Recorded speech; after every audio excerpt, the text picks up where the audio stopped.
I was interested to hear my friend from Oklahoma, the ranking member on my Environment and Public Works Committee, talk about how much the Republicans care about gas prices after they just tanked our effort to deal with them.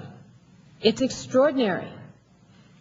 What we are seeing here, right before the eyes of the American people, last week they said no to global warming legislation. Global warming is real. The senator from Oklahoma reminds me of the people who kept saying, no, the earth is flat. And no, cigarettes don't cause cancer. He's just lining up with those people. The vast majority of scientists tell us global warming is real. And he bragged about how he beat us last week. Well, let me take a look at that.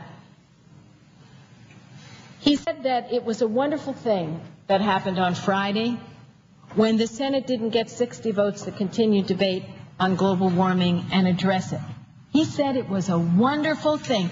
I want to say to the 89% of the American people who believe global warming must be addressed because it's a moral issue that's facing us, because we have to protect this planet for our grandkids, because we need to get off foreign oil, have alternatives to $4 gas, and yes, in my state, it's well over $4. We have to address it. He's celebrating the fact that we fell short. Well, let me tell you, we fell short by just 6 votes. Madam President, we fell short by 6 votes. We had 46 Democrats for dealing with global warming now, plus 8 Republicans. 54. We needed 60. He's celebrating. Well, we're going to be celebrating come November, because we're going to have a president who is going to work with us on global warming legislation, and we're going to have 6 more votes here in the Senate, I can predict.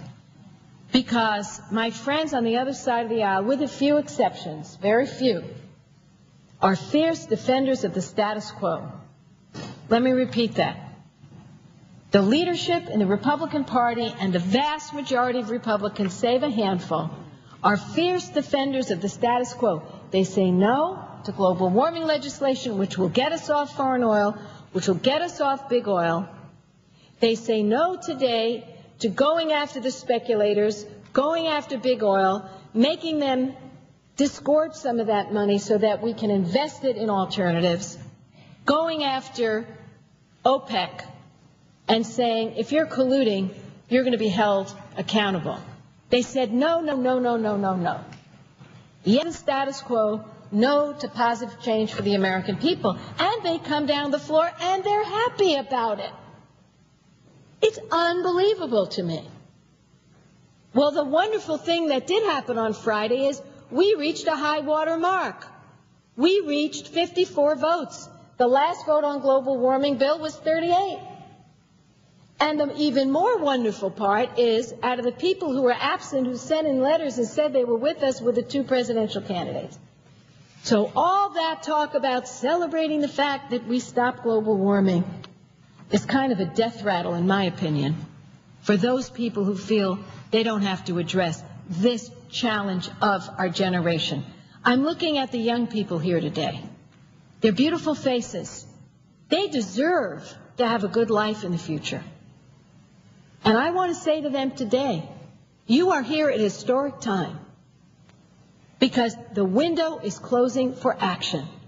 With global warming, if you don't act, you lose valuable time, because the carbon stays in the atmosphere for so long. It becomes more difficult to get it out of the atmosphere. So here we are now. Last week, we came up 6 votes short, even though we reached a high water mark on the bill.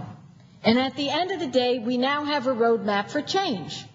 46 Democrats voted yes to tackle global warming. 8 Republicans voted yes. What does that tell you about the 2 parties? You know, when I